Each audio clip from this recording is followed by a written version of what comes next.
भगवान पदकमल को चिंता करिबा आजिर दिव्य राम कथा श्रवण करिबा गला काली पर्यंत आमे माने भगवान रामंकर दिव्य लीला श्रवण करुथिले। शंकर भगवान किभଳି भावरे बारंबार भगवान राम को दर्शन करिबा पाई अयोध्यार अंतपुर भितर प्रवेश करथिले एवं भगवान रामंकर दर्शन मध्य तांकर मन तृप्त हेला नाही। कारण भगवान राम दर्शन एभଳି भावरे आदरणीय आ व्यापक जे जेते देखुथिले मध्य बारंबार दर्शन करिबा पाई इच्छा हुए। तेणु शंकर भगवान बारंबार दर्शन करिबा पाई विभिन्न रूप रे अयोध्यापुर रे प्रवेश करुचंती। एक कथा पार्वती महारानी जानिमा परे मन रे असंतुष्ट प्रकाश कले। कहले हे स्वामी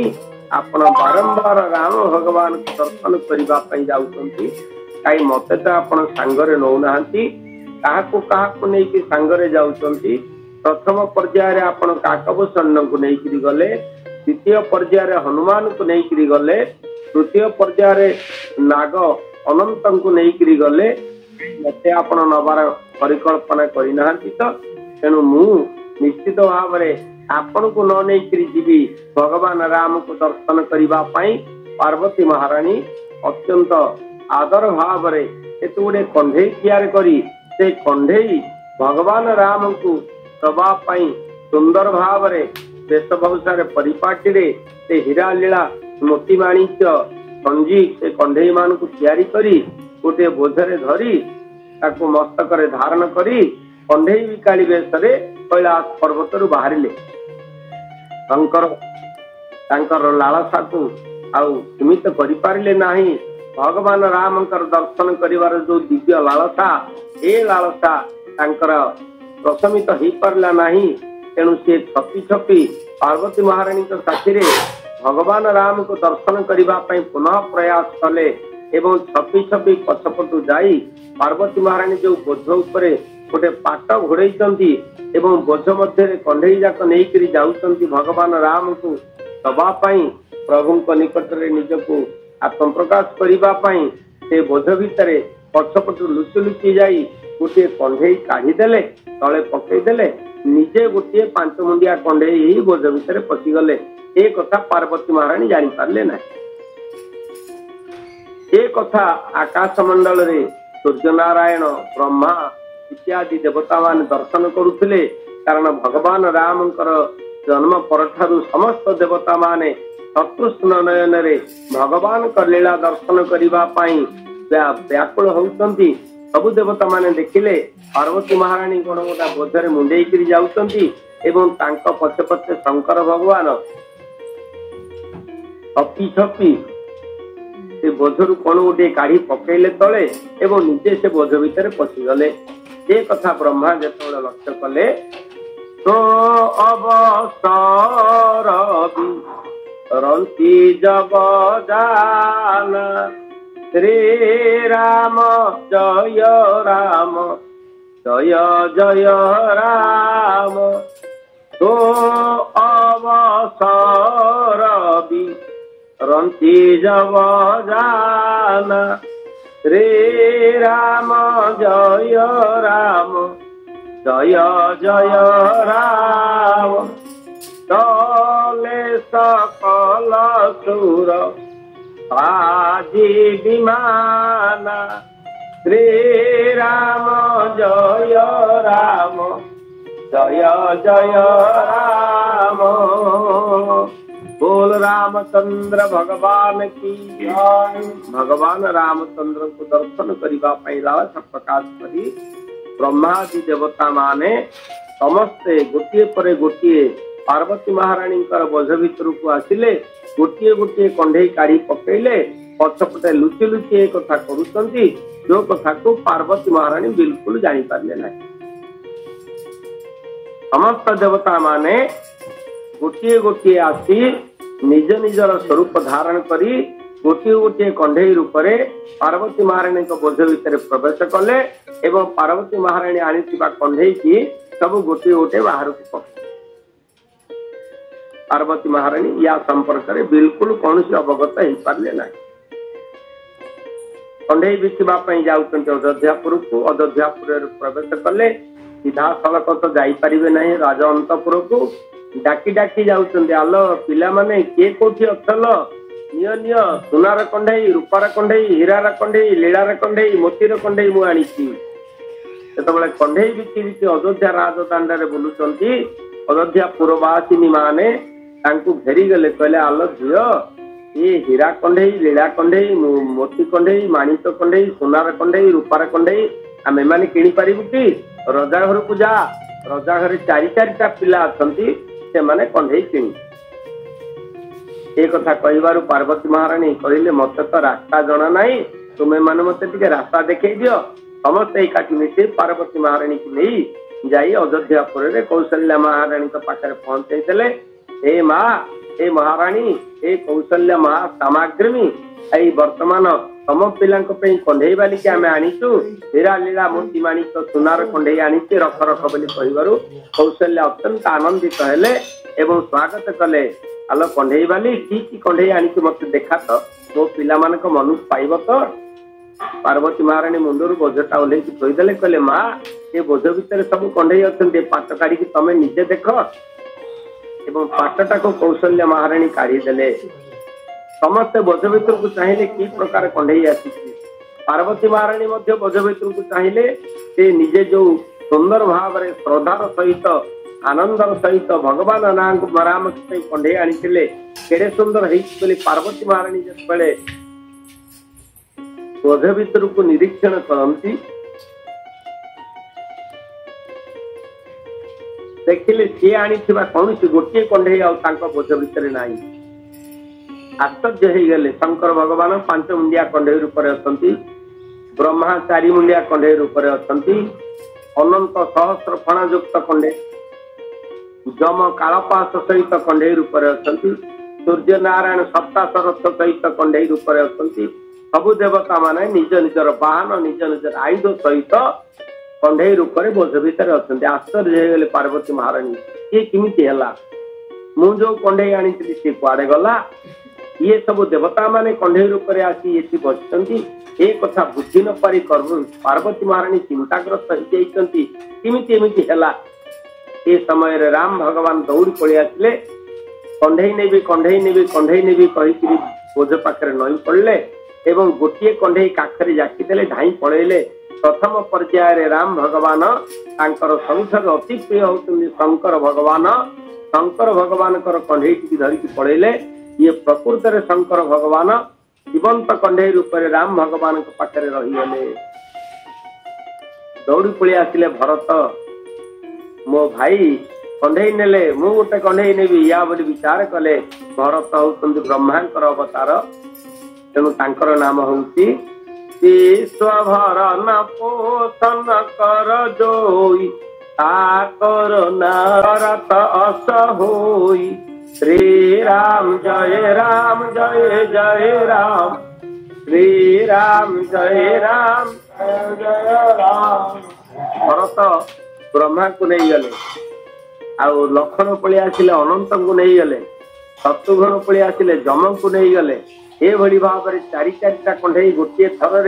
ये सबुजाक कंडे बोही नेले 4 पुओ जाक निज निज पाखरे आनी गदेई देले। कंडे मान सहित जीवंत देवता माने भगवान सहित लीला करने जो कामना करथिले आमे माने आपण सहित लीला करने मत्स्यपुर रे जीवो ताहा चरितार्थ हैला। एवं कौशल्या महाराणी पचारे आलोक मते केते पैसा देबी आ पार्वती महाराणी कौन पैसा नेबे ये कौन पैसा नापी आसते कंडे बिकिकी भगवान राम को दर्शन करने आसते किंतु मन दुख है सबू देवता माने रहीगले अयोध्यापुर खाली बोझ मुंडे कंडे बोझ मुंडे पार्वती महाराणी कैलाशपुर को फेरला बेलू देखिले बाट जाक गोटे गोटे कंडे पड़ी जो देवता माने गोटे गोटे कंडे काढ़ी निजे निजे पशिले से कंडे जाक बाट जाक पड़ी एक कथा देखी देखी कैलाशपुर प्रवेश कला बेलू सबू देवी माने आसी गहली करुछंती हे पार्वती माँ एटे कथा कल समस्त देवता मानू अयोध्यापुर बंधा पकई पड़े आसिल पार्वती महाराणी कहले मोर कौन दोष मु तो कंडे नापी जाऊली सब देवता मैंने निज इच्छा प्रभु रामचंद्र शरण आई आनंदर कथा देवता माने भगवान सहित रहतु एभली भाव आनंद देवी माने निज निजर पुर प्रवेश कले एवं भगवान राम नाम कीर्तन करने को आरंभ कले। बोलो श्री राम जय जय जय राम श्री राम जय जय राम श्री राम जय जय जय राम राम जय जय राम जय जय जय राम श्री राम श्री राम जय जय राम श्री राम जय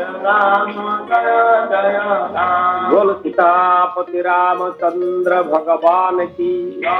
बोल उमापति महादेव की बोल पवन सुत हनुमान की बोल आनंद एक बार हरि हरि आसतु गोटे भजन श्रवण करवा आमर कृष्ण प्रिया देवीदासी माताजी कंठरू भजन टे श्रवण कर सारा कथा आग को बढ़ेगा आसतु श्रवण करवा कृष्ण प्रिया देवीदासी माताजी। हरे कृष्ण हम समर्पण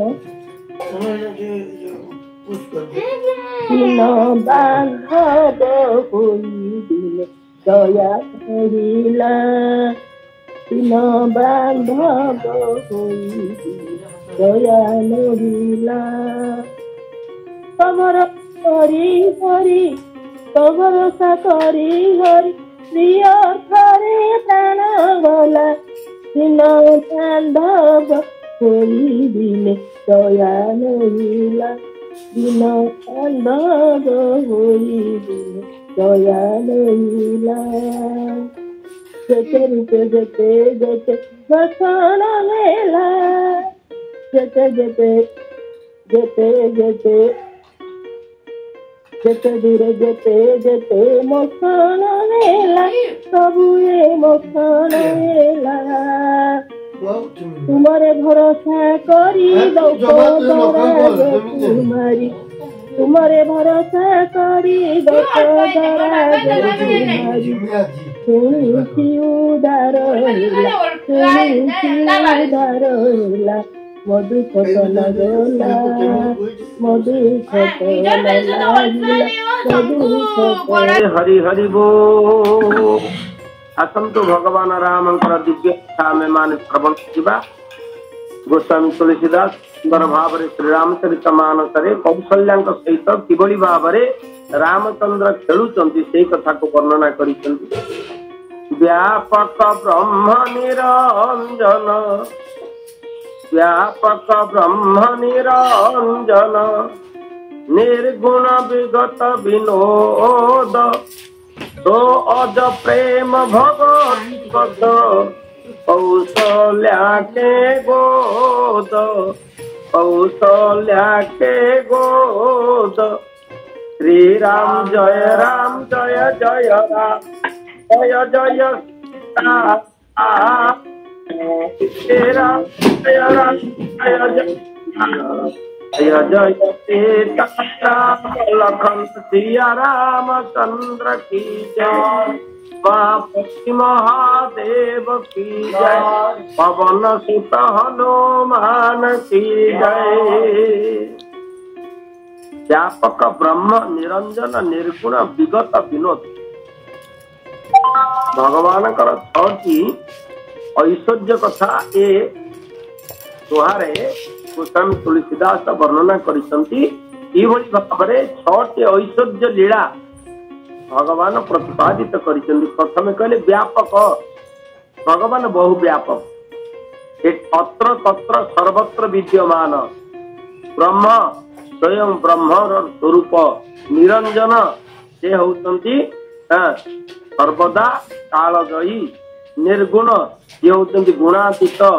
विगत जहा केबे हेले गत हुए नहीं विनोद आनंदमय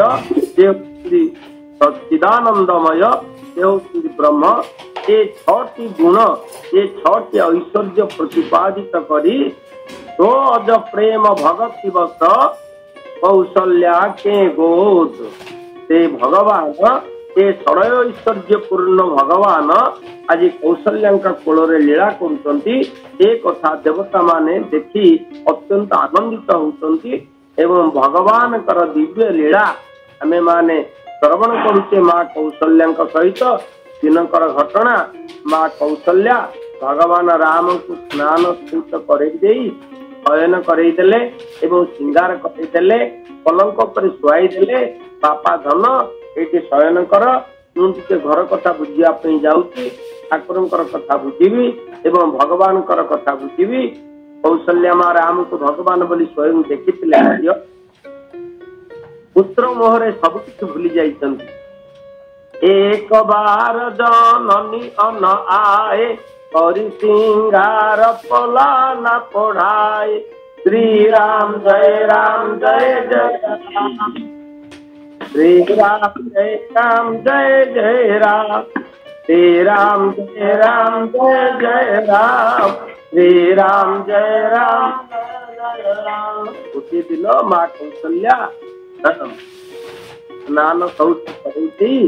श्रृंगार करी पलंक ऊपर शुआई देले राम भगवान को एवं निद हो गला राम भगवान को तापरे माँ कौशल्या गले निज कुल ईष्ट देव भगवान पूजा हेतु किन्न स्नान श्री राम जय जय राम श्री राम जय राम भगवान को इष्ट देव भगवान को पूजा अर्चना करवा गले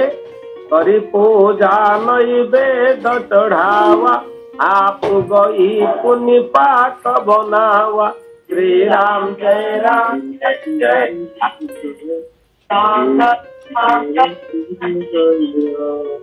को सेवा पूजा करी नैवेद्य चढ़े देले भगवान को भोग लगे देले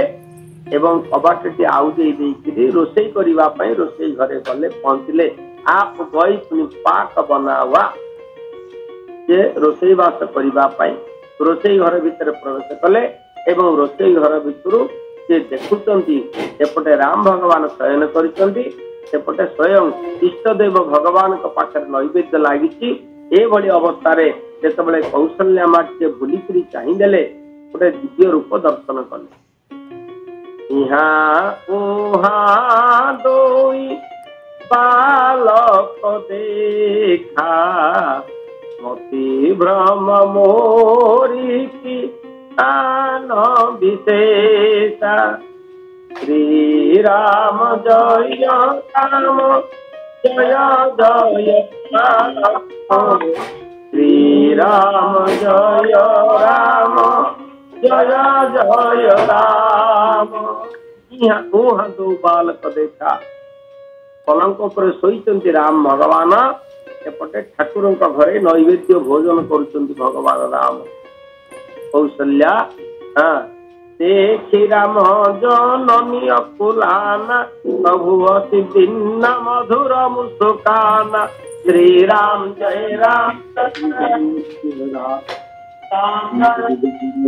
जय जय राम अकुलाना आश्चर्य हो गले अत्यंत आश्चर्य भाव कौशल्या माता दर्शन करुचंती एक राम शयन करिसंती पलंक उपरे एक राम भोजन करुचंती नैवेद्य बहु भाव आज राम भगवान अयोध्यापुर विराजमान करिसंती देखरा वा माता ही निज अद्भुत रूप खंड रोम रोम प्रतिलागे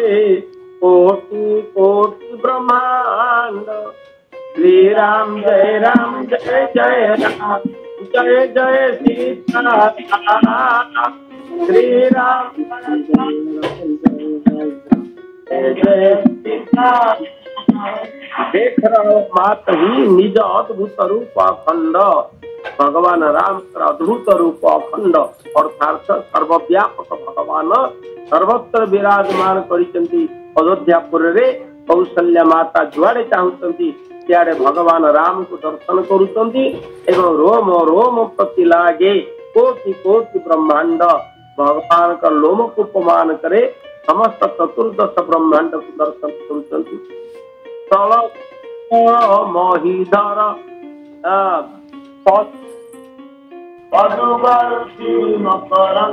भगवान का शरीर सर्वव्यापक शरीर रे कौशल्या माँ आज कोटि कोटि ब्रह्मांड दर्शन करुचंती रचना कर अगणित रवि शिष्य चतुरानन बहुगिरी सरित तो महितानन सहस्र संख्या रे अगणित भाव रे रवि शक्ति अर्थात सूर्य नारायण देखुचंती बहु संख्या रे आउ राम भगवान संख्या रे राम भगवान को देखुचंती एक रूप रे एवं तांका शरीर रे बहु शिव बहु शंकर आउ बहु चतुरान अर्थात ब्रह्मा विराजमान करिछंती चेता शून्य होकर पड़ी गले राम भगवान कर माता कौशल्या एवं राम भगवान गुरु की